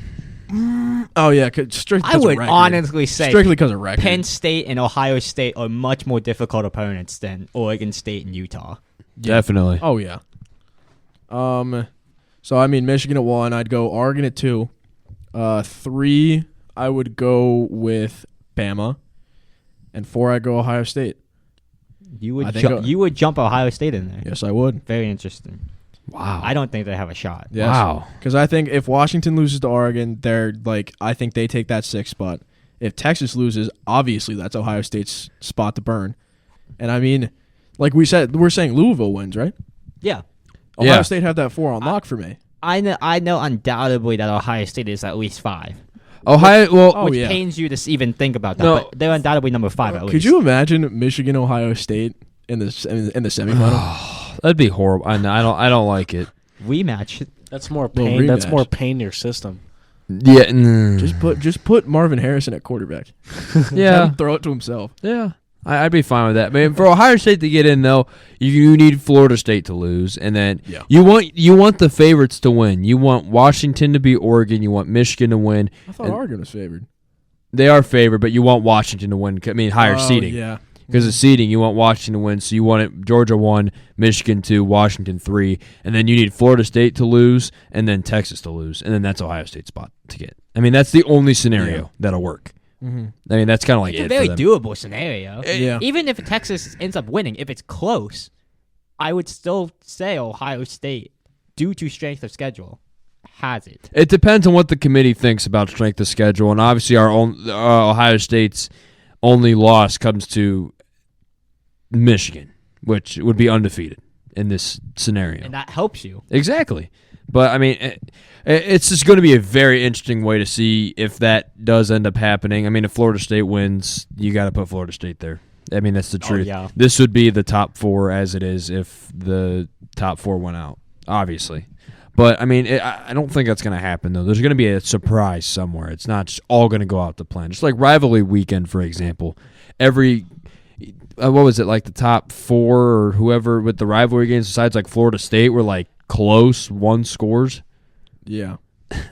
I mean, conference championship weekend could be even crazier. I'm just going to put it out there. Yeah. Am I bold to say Michigan should have been number 1 this week? I would say a little bit, yeah. Yeah. I just feel like looking at the stats, like all the strength of record. You know what? Actually, you know what? I'm actually going to agree with you on that one because that Georgia Tech game was so shaky that I think Michigan deserved that one. You can also include Auburn on there. Yeah. Oh, wait, what? Yeah, Georgia barely beat Auburn. Oh, Yeah. okay, yeah. So last week. I think what killed it for Michigan not being at 1 is that Maryland game before Ohio State. Mm-hmm. If they blew Maryland out, they'd be number 1. I think Maryland is what killed that thought for them. But still, I mean, that number 1. I mean, if Michigan, obviously, it's Iowa, but still, I mean, if you blow them out hard enough, we've seen what blowouts can do for playoff rankings. Let's give it, for example, Ohio State against Wisconsin when we won the title with Cardale Jones. Wow, what a time to be alive! Come on, brother. Come on, brother. Please. I'm laughing at Cardale Jones. Don't worry. Shut up. Definitely. I didn't even notice it. What he said. Yeah. Well, yeah. Ohio State winning the title. We've seen what absolute annihilation can do to a ranking. Yeah. But still, the college football playoff, it's going to be very interesting to look at that final kind of ranking from the committee. We're going to see what the committee does. And I'm going to be very curious to see how they end up ranking everybody and how the results will end out. Now, Gabe, I believe you have the list of the transfer portal news and updates that we have. And there's a lot of names. Yeah. Early. There's a lot of early names. I think the most interesting, I know Riley Leonard is a name on there. He honestly didn't have as great as a season as people. After that Clemson win, he kind of slowly slowly went down. But, DJ is an interesting name, but I think I know where he's going. I keep saying Michigan State because he's going to follow the coach. Yeah, I think that's a great pick. Players love to do that. Caleb Williams is a prime example of that. Definitely. But I think draft for DJ. I mean, it's a that's very also a stacked possibility. QB class, but I don't see him having a crazy season next year. No, I mean, I think it's probably his best option to go now. But still, I mean, this is the quarterback class from now and next year. I mean, next year. I think won't be as strong of a QB class, and I think that's when you got to take your time and strike next year. It's gonna be like Milroe and bunch of other unless because there is still some potential that Caleb Williams stays another year.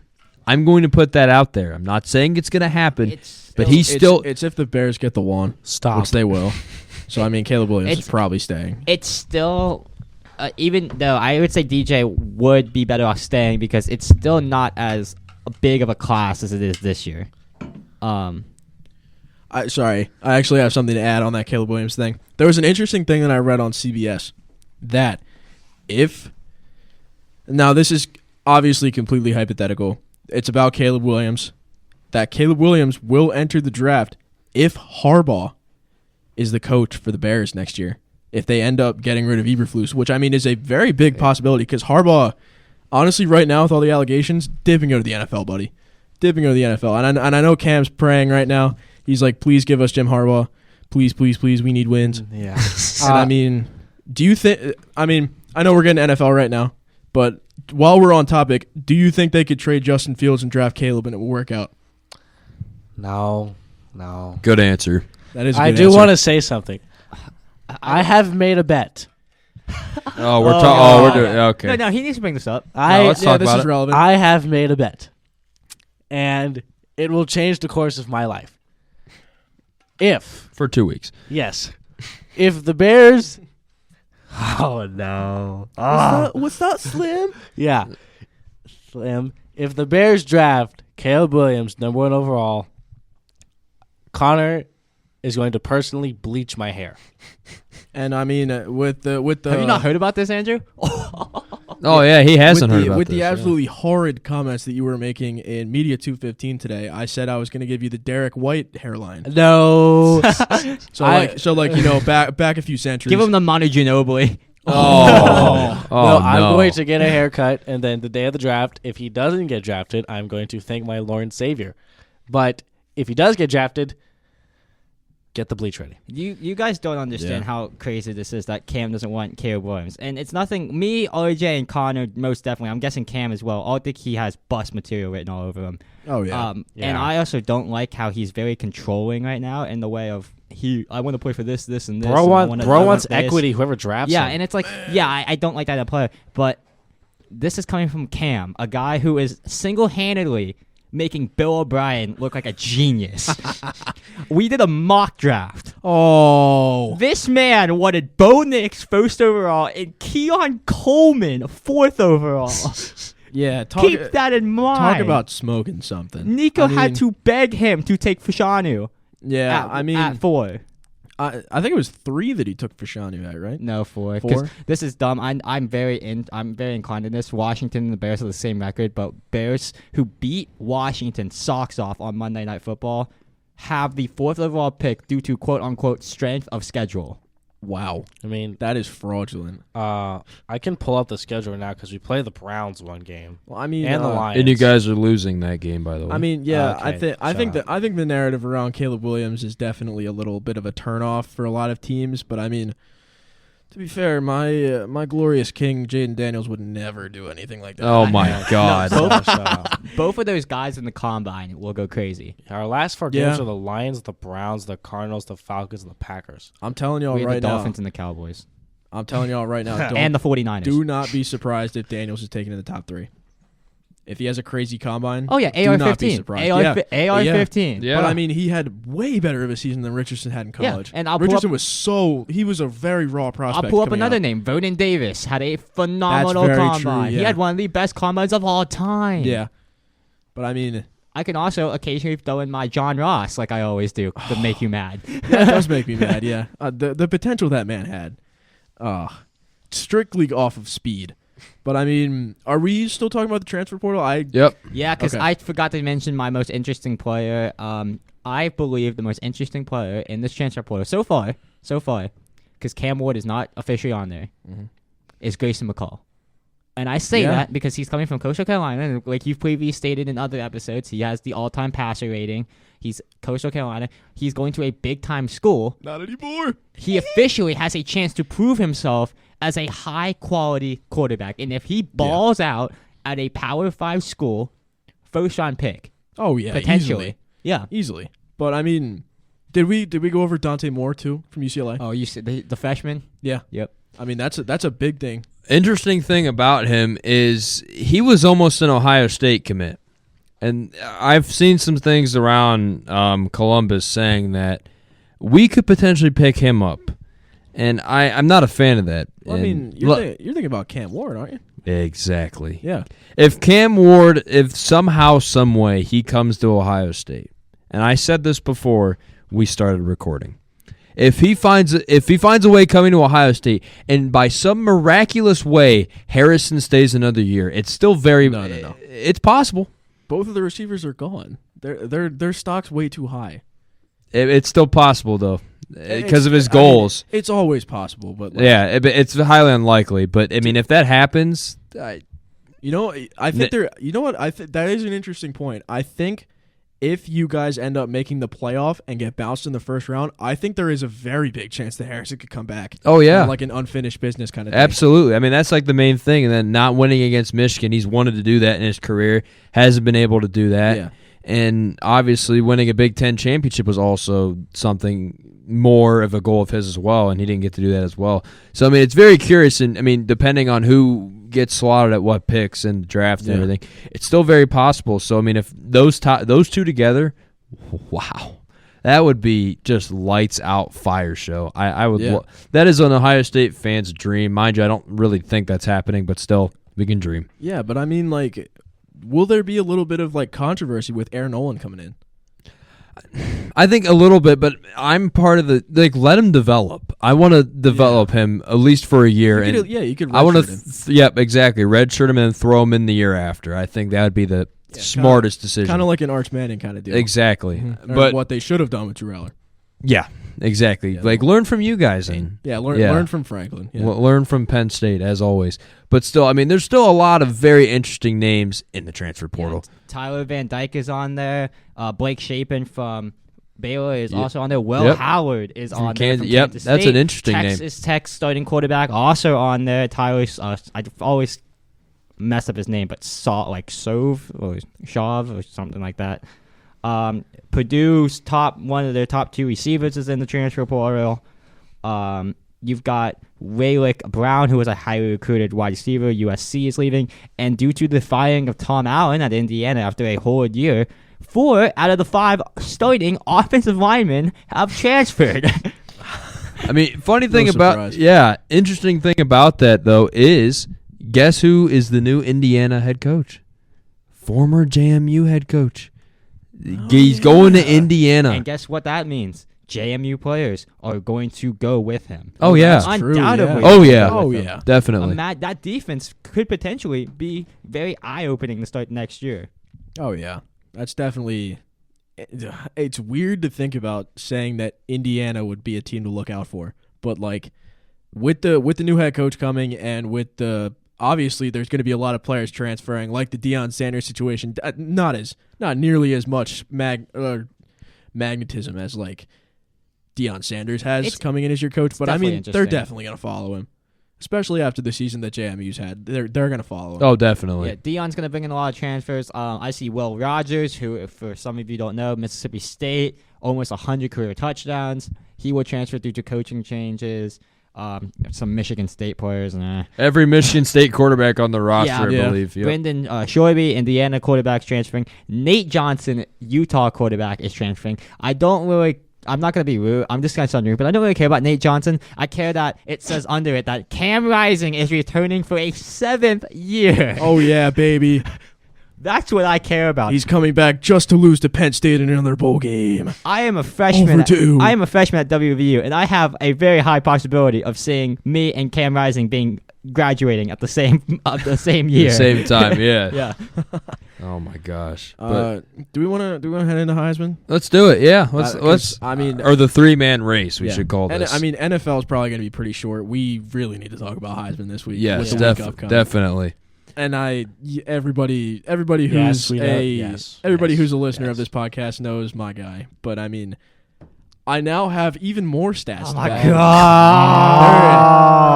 god! It's a football podcast, man. Come on. I know, but I want to say something so bad. What would you like to say? Start off with it. I'm gonna have a lot of quacks. You're gonna have a lot of quacks. Yeah. Quack. It's just gonna be like quack, quack, quack, quack. But I'm just gonna put this in light terms. Quit saddling him. Now, if you know what I mean by that, dog. I love Jaden Daniels. I think he deserves it. 8-3 is not a shabby record. He's a top 15 team, and he's absolutely carrying the SU. 9-3, absolutely carrying that LSU team. Their defense has been god awful, and he's still winning games. I think he deserves it, just because he's been that good. Bo Nix, though, I wouldn't be upset if he did win it. Yeah. I mean, that's really, I don't think. Especially if he beats Washington. Yeah, me personally, I mean, I think it's a 2-man race. I mean, obviously, if Penix wins that game, I think Daniels has it locked. Because I think Nix is his really only competition. Obviously, Penix has had an amazing season. Minus against Arizona's. Yeah. Yeah. But I think Nix is his real competition. I think the only person he has to worry about in that race is Bo Nix. And I mean, like I said before in this episode, I mean, he is the best true passer in college football, like by a mile. I mean, to be fair, he is 22, 23 years old. He's got a little more experience under his belt, but I mean, better skills come with more experience. I mean, he's been around college for a while. I think I wouldn't be mad if Bo Nix wins it, but the stats for Jaden Daniels on my end, I mean, when I think of Heisman, I think of the person that's it's kind of like the MVP. I think of who's the most valuable to their team. LSU might be 4-8 without Jaden Daniels. And that's I mean like 5-7 or something like that. Yeah, that's saying something. That's kind of an understatement. Like, this man completely carries this team. He's got over 5,000 all-purpose yards this year, over 50 total touchdowns. And I mean, when you think about it, what do you think of a quarterback doing to lift up their players? Do you think of that as an MVP caliber player? If they lift up their players and they make them better. I know what Kirk Cousins uses. We will not be referencing that commercial. But when you think of MVPs, you think of people that lift up their teammates. And I mean, what better to lift up their teammates than most likely the Bolitnikov, Malik Neighbors. It's either him or Harrison. But I mean, to be fair, I think it's probably going to be Neighbors. But it's a two-horse race. It's not going to a Dunze. It's either Neighbors or Harrison. Well, if you're going off the bias of who carries their team more, It's Harrison. It's Harrison. Yeah, by far. that's very true. Thank you. Single-handedly made Kyle McCord on draft boards. That's true. exactly, he's right. But I mean, a Bolitnikov finalist, I mean, that doesn't take it lightly. I mean, even if he doesn't win the award, I think Harrison deserves it just as much as Neighbors does. But we're not talking about the Bolitnikov. No. I think if you're a quarterback and you are in the Heisman race and you lift up your not opponents, your teammates, as well as Jaden Daniels does, he makes this offense look like it fires on all cylinders every single play. Well, isn't he putting up better numbers than what Burrow did in college? Yes, he did. And I mean, what I talked about before, the passer rating thing. Yeah. Do you want to know his passer rating right now? 208. 208. That is 6 points better than anyone in history, which is Joe Burrow and what was it? Grayson McCall. Grayson McCall, yeah. Yeah. But I mean, the stats don't lie. I've got Jaden Daniels out of these three quarterbacks has the toughest strength of schedule, only in front of Bo Nix. But Jaden Daniels has faced 6 top 50 defenses, and his stats in the games are as follows. Total offense, 2,346 yards and 19 total touchdowns. He's got 1,800 yards passing and 16 touchdowns through the air and 540 rushing yards and 3 touchdowns, all against top 50 opponents. I mean, the numbers speak for themselves. And I mean, Bo Nix has only played 2, but I mean, he balled out against those teams. He's not a rushing quarterback, but 615 yards and 4 touchdowns in 2 games, that's great for top 50 defenses. But I mean, I just don't think there's any way. If you're including record and you're including team success, obviously Bo Nix deserves it. Well, that's what they're going to do it all. I mean, as Yeah. unfortunate as it is with Daniels putting up these amazing stats, I mean, I really think that if it really didn't come down to record, it would have been Daniels. Yeah. And it should have been. But I really think it depends. If Nix doesn't look as really good this game, they still could give it to Daniel. It still could be possible. Yeah. And I mean, we talked about this list that I saw for quarterback prospects. Oh, God. So Caleb Williams is 1, obviously. Drake May is 2. Okay, but by the way, Bo Nix and Michael Penix are not on this list, which is absolutely incredible to me because the only reason that you can put Drake May up there is pro readiness. Bo Nix is way more pro ready than Drake May. Yep. I mean, he's older, but I mean, with age comes experience. Is it going off potential? Like I don't know. I can see Drake May having higher potential. Oh, no. I'm not even done yet. Number 3, Shadur Sanders. Again, I can see him having higher potential, but as a player, Dan Daniels. yeah. J.J. McCarthy's on the list over these people. Oh, never mind. I'll take it back. Exactly. Yeah. Who made this list? Field Yates. All right. He deserves to be fired for this That's list. all I have to. I don't even have to say anything about Yeah. that. Yeah. Oh, no. This is coming from the guy who said the number 1 running back prospect is Marshawn Lloyd. I know exactly what you're thinking. Who is Marshawn Lloyd? I know. I didn't know until they said USC, and I was like, oh, it's USC's running back. Yeah. He's above... Where's Donovan Edwards? Blake Corum is 2. Jonathan Brooks is 3. Braylon Allen is 4. Who's Braylon Allen? Wisconsin.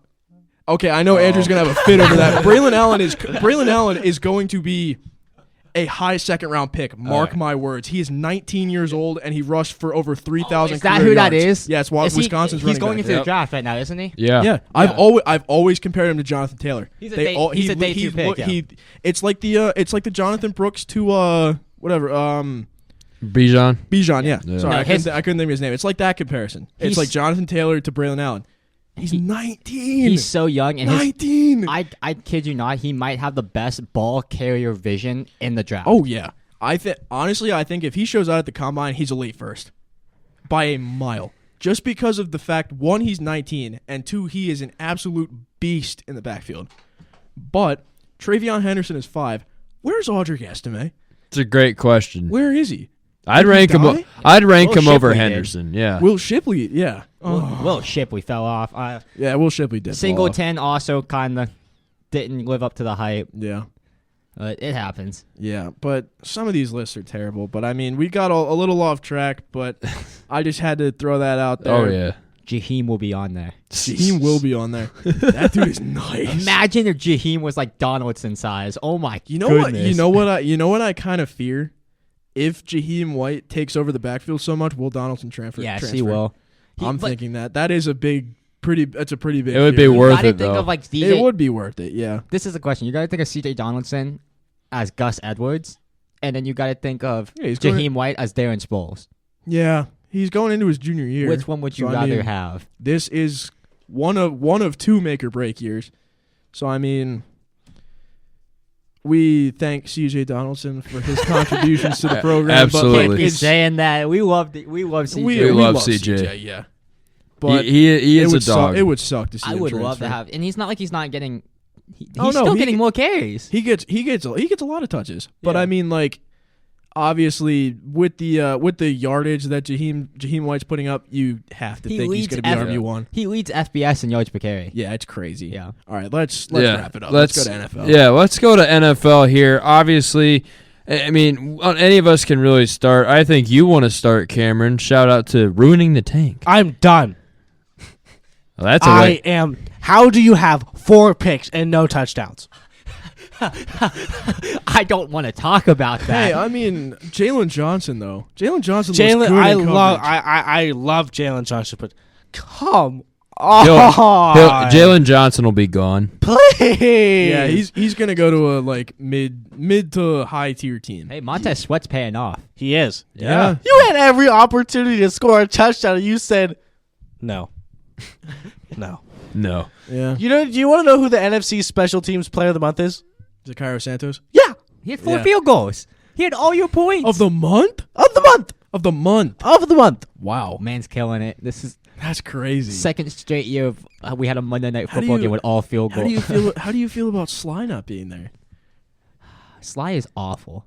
He hits 160-yarder, and everyone forgets that his career field goal percentage at Washington is like under 75. Listen, but Jeez. Dress way, baby. Tressway is a god himself. the last thing I will say is that the Bears no longer have a primetime game. Thank Clap God. it up. Oh, Yes. Clap it up. I will Yes. finally be watching primetime football. You know, the Woo! only Some reason- sense of joy. The only reason they have so many primetime games, Roger Goodell is a genius for this, and I don't like Goodell, but he is a mastermind for this. Nobody watches Bears games, so this is how he gets money from Bears games. Yes. Yeah, absolutely. Yeah, That's how you get all the money from them. Is put them on prime It's why time. he's playing the Falcons so much in London. Yeah. Oh my God, He's a dude! Someone do genius. something That- with Arthur Smith. And Jacksonville. Jacksonville's mainly stuck in Jacksonville is London. much watch TV now. Oh yeah.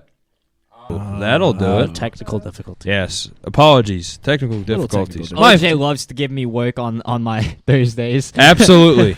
Of course I do. It's my favorite thing to do. No, but Andrew, we can obviously do both of this. You want me to do it?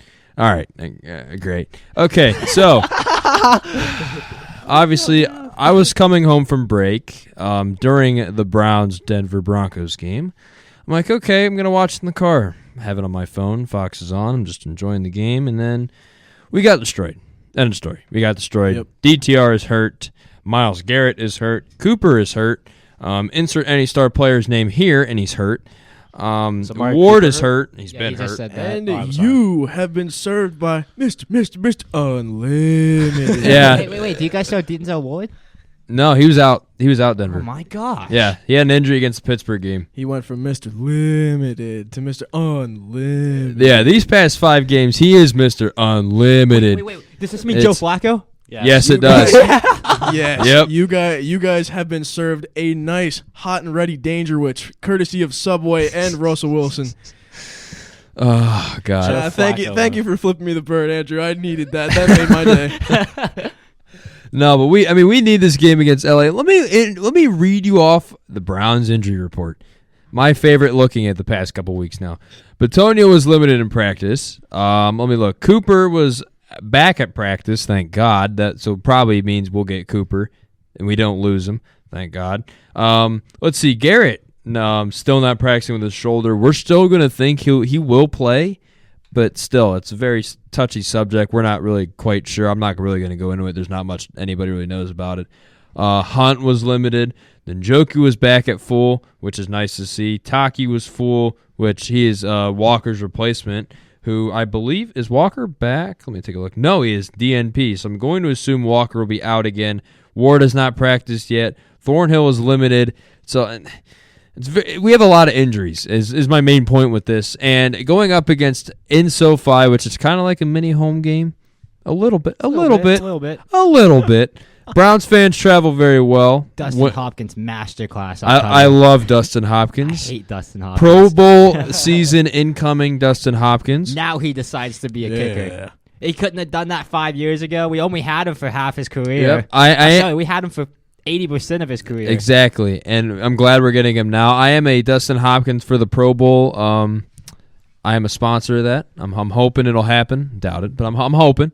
But still, this is a must-win game against LA. I mean, we're going up against then after LA. Our next two games are Jacksonville and Houston. That's ugly. Fire. Yeah, I mean, have fun. I mean, Jacksonville's at home. I mean, if the weather's trashy, we'll find a way to win, hopefully. And we're get getting healthy. We're getting clowned for getting beat by C.J. Stroud. Have fun. Have fun playing against. Well, I mean, we have we have a defense, and you guys lost to Kenny Pickett. So I mean, well, yeah. To be fair, they had the ball a lot because Jake Browning sucks. You let Pat Freiermuth turn into like Tony Gonzalez. Yes. Me personally, and I'm not losing to Kenny Pickett, but that's just me.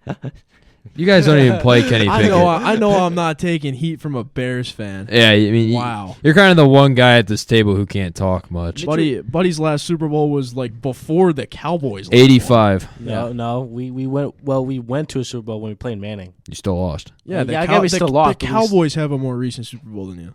Win. Oh, win. Okay. We're talking about Super Bowl wins here. I think my team's last Super Bowl. Doug Williams. Yeah, was it 95? I think it was 93 or 90. It was like mid 90s. It was mid 90s, yeah. See, that was before my lifetime. I've watched 3 playoff games, and they've all been disastrous, except one. Taylor Heineke, my Lord and Savior. I'm looking this up right now. I'm curious. But yeah, Taylor Heineke's deer in headlights costume was great. But yeah, you guys. I mean, 1992. Yeah, so that's a year right. 90s. I was off by a year. Yeah, I was off by a lot. But I'll end mine off pretty quick. I mean, Cleveland needs this win. This is like, honestly, this Rams game is one of our tougher-ish remaining teams on our schedule because then we end off the year then with Chicago, a Cincinnati team without Burrow, which is our last week, and then what did I mention the Jets yet? No. I don't think I did. The Jets, who most likely will not have Aaron Rodgers. So that is a guaranteed win in Cleveland. Oh, lucky you. Thursday Night Football. Guess who he's scheduled to return against? You guys. Yeah. I mean, it's a nice warm-up game for him to return. No, I mean he said though. I mean, two of the big factors are going to obviously be his health and the Jets' playoff change, which is like 0.1%. I'm sorry, John. You probably don't want to hear that, but I call BS on him tearing his Achilles. No, it's just. I don't know what hoodoo voodoo deal with the devil he's made over there. I don't know if he kissed a frog and it turned into a print. Like I don't know what he's doing over there. It's working. He got Kobe's doctor when he tore his Achilles as well, and that then is just Kobe was still out for like 9 months. To be fair, I mean, counts as a speedy recovery for that injury. Yeah, I mean, what Rodgers did, he tried some like revolutionary different surgery. He's the first to try it, apparently. Leave it to Aaron Rodgers. So he's got a baboon's Achilles in his heel. Oh. That's a way to go about it. I mean, Rodgers with his voodoo magic coming in handy. I'm telling you, if I go into his house and I lift up the carpet and I see some weird symbols. You're going to see a pentagram, yeah. I know why he'll pass away at 50. Oh, my gosh. Aaron Rodgers, Illuminati confirmed? Oh, Jesus Lord. But which one of you guys next want to take over your teams? I got big news. Go for it. Yeah. Washington has fired their defensive coordinator, Jack Del Rio. Oh, all right. Do you on Instagram? What, Andrew? No. What? What? I'm just trolling. Okay, I was about to say Okay. 32nd ranked defense. All right, Gabe. 32nd. Do you by any chance follow the account Womanders on Instagram? I do not. Oh, every time they play football, there are so many memes that come out, and it is a picture of cover 3, and it says, "Here comes Jack Del Rio." Every time they get scored on, and then it's like Emmanuel Forbes just got cooked. We and have- he's like dancing. We had, to begin the year, one of the best defenses on paper. on paper. We had a stacked secondary on paper. We had a stacked defensive line, not even on paper. That thing was scary.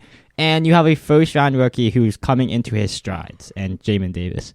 And you're the 32nd ranked defense. And I have scrolled down, and I have looked, and big on my screen, that Stephen A. Smith does not like this firing. He is the worst defense back-to-back year, or potentially back-to-back years. His son is like the linebacker coach for God knows what, other than it's his son. This is horrid.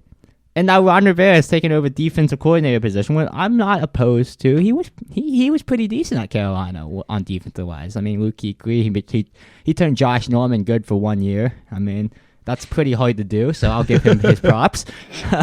But that Dallas game, I've got Dak Prescott eating chicken legs in the fourth quarter. Or not chicken legs, turkey legs. Yeah. That was horrid. Horrid. We had over 300 yards, 350 yards offense, fewer than one turnover, and less than 3 sacks allowed, and we lost the game. We were the first team in NFL history to do that. Oh, CBS stats, but it was a masterclass of disaster. I'm convinced CBS hates the Commanders. And the record is even worse. Not like the 4-8. We don't even get the 4th round pick due to strength of schedule. So I guess head to head doesn't mean anything. I mean, look at this remaining schedule. The Dolphins, and that's worse. Even though the Dolphins have not beat a team over 500, Dolphins are the number 1 team in big time plays and big time touchdowns. Oh yeah. Washington is by far, and I'm not even kidding about this, they are by far, statistically, and if you watch the game, Dallas ran a 4 vertical offense. Their first 3 passes were 25-plus yard bombs to Brandon Cooks.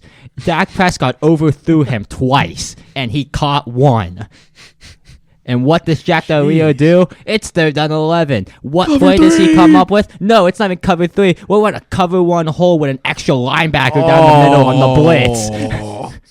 Yeah, let's just leave Benjamin St. Juste out there to die against CeeDee Lamb and see what happens. Oh, he catches like 10 catches in a row. No freaking But he was so bad. But the remaining schedule is legit. The Dolphins, the Rams, but knowing the second day, Puka Nacua and Cooper Kupp. Yep, Tyron Cooper Williams Kupp. is going to Tyler Higbee is absolutely going to cook the linebacker core.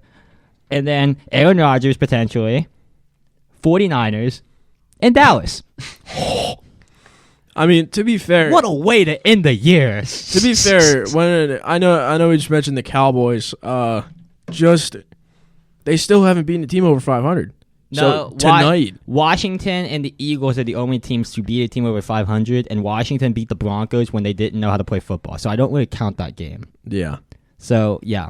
So I mean, this Thursday night, tonight is their chance to prove to the league that they're not frauds. I mean, but they just beat up on bad teams. I mean, the Commanders are definitely one of those. the contract year for Commanders is horrid. I looked at it. Oh, They're losing every single linebacker. They're losing half their defensive line. They're losing 3/4 of their secondary. What are they supposed to do? There's literally nothing. Tress Way is the only long-term player on this team. Best punter in the league. I mean, you got to lock up those guys when He you can. literally has a hat that says no. It was like gang no lame. All right. Oh God. I'll bring out the Ducks for that one. Yeah. But Connor, end us off on the NFL. I'll end us off with the Cincinnati Bengals, and we're back. We're back, baby. We took a little hiatus from sucking for a couple years, and now we're back.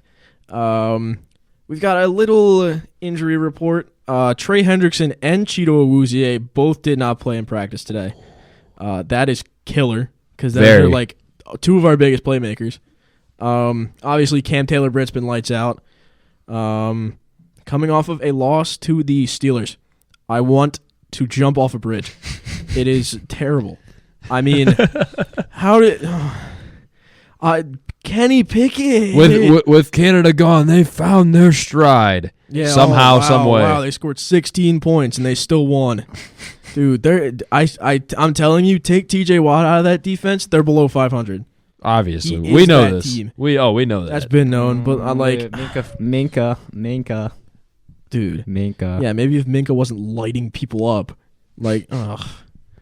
People say Logan Wilson's dirty. Look at Minka Fitzpatrick. Minka Fitzpatrick is Pennsylvania's Vontaze Burfict. Logan Wilson makes football plays. He does make football What are you plays. supposed? He legit tackled him. Yeah, chest pad to the back, tackled him from behind, and his ankle just happened to slip under him. I'm going to take a little mini rant here. Oh, my God. These Baltimore Ravens fans, he's coming after Lamar. Ooh, I'm going to go cry myself to sleep. Why don't you gain a few pounds, buddy? It's football, not baseball. You know he gave up Chipotle. Yeah. You're throwing a ball, not hitting one, dummy. So why don't you bulk up and get a life? Everybody from Baltimore, we know it's rough out there in Baltimore. Maybe Lamar needs to step out of the stadium district. No, he does not want to do that. Brian Robinson knows why. That is very true, yeah. Brian Robinson. That's very true. Brian Robinson knows very well why you do not step outside Baltimore. If you guys ever go to Maryland, just stay away from Baltimore at all costs if you can. I've been to M&T Bank Stadium. It's a nice stadium. But you go two steps out of there. I mean, dude, it's bad. Coming from a man who's been to Baltimore, there's only one safe place in Baltimore. That is called Little Italy. Other than that, you might get shot down. Yes. I mean, buddy, Lamar, if you're going to cry, or if your fans are going to cry, he's so small and fragile, gain a few. It's football. At least he's not football, not ballet. At least he's not in Southeast DC. Ballet. That's very true. I mean, but these Ravens fans, I mean, stop complaining. You're first in the division, and you still find stuff to complain about. They're first in the conference now. They're first in the conference now? Even better. Stop complaining. Take your stuff while you have it. Because, I mean, Lamar's probably going to tear his ACL at some point. Marlon Humphrey's going to be DNP Because by we playoffs. know these quarterbacks don't last. These quarterbacks are so fragile. Yeah, you can't keep it up for that long. That's an Andrew quote. You need more pocket passers. I mean, no. Stop. You've been on an ACL rant recently. What's that? 5 ACLs now? Yes. Wow. I've got a little message before I end this off for Ravens fans. All right. If you don't want Lamar to get hurt, tell him to sit on his couch. It's football. He's gonna get tackled. Logan Wilson can come in and have a big hit. Wow, it's almost like that's his job. It's almost like that's what he's getting paid to do. He's getting paid to lay people out. If Lamar can't handle it, play a different sport. Simple enough. They would not. We will see you next week. I hate the Bengals. Jake Browning, please leave the football conference. They just need to toughen up. You suck. Wow. I've seen the quote on Instagram more times than I can count. It's Tom about Brady. it's about the XFL. No, it's about the XFL. But Really? Yeah, it's like, is this not the XFL? Yes, it is. Do I not currently have a pulse? Yes, I do. Let's play football. Oh, yeah. Yep. Yeah. Let's play. I mean, wow. What a way to end off the NFL segment. We're going to go into fantasy real quick. Gentlemen, there are 2 weeks remaining left in the fantasy season before the playoffs. But that's not what we don't care about the playoffs. We care about not being last. New people who are joining us, the loser of the fantasy league is going to Waffle House for 24 hours, and each waffle, takes off 15 minutes? Is that what we did? 15. Holy. That's 45. That's torture. 15, Yeah. that could feed a village. That is not wrong. Yeah, I mean, yeah, you're right. 45. We haven't even talked about that in weeks. I totally forgot. Yep, 45 minutes. So definitely we are all keeping an eye out on our teams. I had a very close, very, very close, came down to Monday night, fourth quarter, where Chicago got the win, and I got a win against James, who had Minnesota's defense. And I somehow won by like a point. I'll take it because I think it guarantees me that I'm not going to be in the Waffle House. That is all I have to say. I'm not in the Waffle House. It's great days around here. It is official. Everyone's mathematically out except Ian and Dom. You know, yeah. they play each other, so they're mathematically. It's mathematically. I'm close, but like, because they play each other. Dom and Ian play each other. So no matter what happens. Oh, that's right. Yeah. Yep. No matter what happens, it's between them two. It's officially a 2-man race to the bottom. I thought it's point differential. Nope. That's for tiebreaker. That's for tiebreaker. Well, I mean, to be fair, if Ian wins and Dom and Ian both win their next week, I'm tied with them in record if I lose out, but I'm still 250 points above. But they can't. Yeah, you're fine. They can't. One of them can't win out because they both each other. Yeah. I am That's extremely. no. Dom doesn't need to win out. Dom's Dom at needs to 5 go and 7. 1-1. Yeah. Yeah. So they could all Ian, three of you could finish with 6 wins. Yeah, technically. Yeah. That means I would lose because I think I have the least amount of points because I scored 60 twice. You'd also have to lose out. Yeah. No. You'd have to. Ian has you beat in least points scored. Oh, thank God. I've scored 60 something twice. You know that, right? I think I scored 67 and 65. Oh yeah, I dropped 153 points this week and Still lost. Yeah, I've been saying it all year. Once Kyron Williams comes back, my team's going back up. Kyron Williams, 40 points.